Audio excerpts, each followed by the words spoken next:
Ben Shapiro went on Fox News. Interestingly enough, he's become a favorite on Fox. I see him on there a lot now. Let's see what he says about a comparison, or in this case, it was a direct calling saying that Trump is a Nazi. Let's see what Ben Shapiro's response was. Check it out. A little bit about Hollywood. The Hollywood director and the producer, Judd Apatow, he tweeted this out. He's talking about the president. He says he's a Nazi. He wants no judicial process. He kidnapped children and commits acts of violence for political gain and to support his racist views. He admires violent dictators. Trump is a Nazi. The debate is over. Soon we will have proof he is a Nazi supported by the Russians. Your reaction?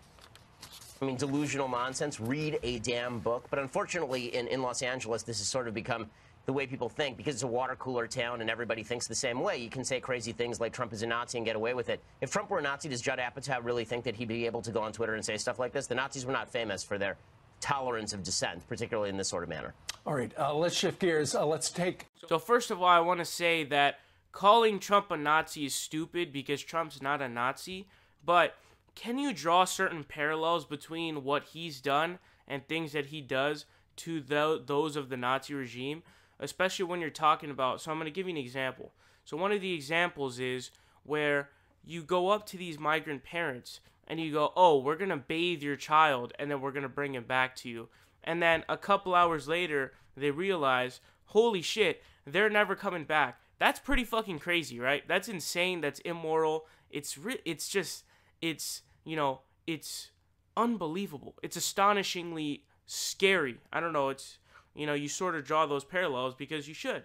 Now, here's the thing.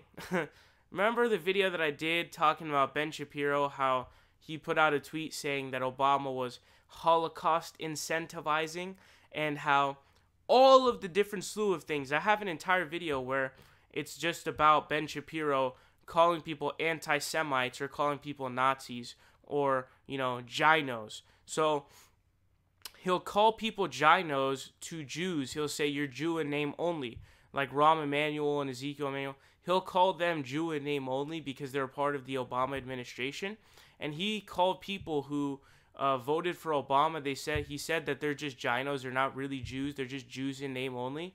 And I think he was really angry because I think in the first election, I think it was like 70% of Jews voted for Obama. So that's a very heavy majority. And so I think Ben is kind of salty there. He's very salty there, very obviously.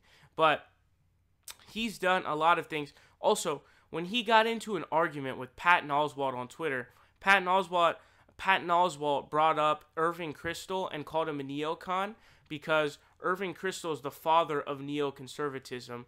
And what he was doing basically is he said that you brought up Irving Kristol and neoconservatism because we're both Jews, which is total bullshit. He brought him up because he's the father of neoconservatism, and you're just calling anti-Semite at any point you want.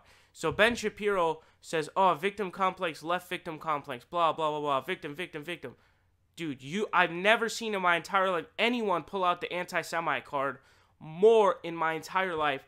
Falsely, by the way. There are certain cases that he pulls it out when it's against the alt-right. That makes sense. They're actually fucking attacking if you're Jewish.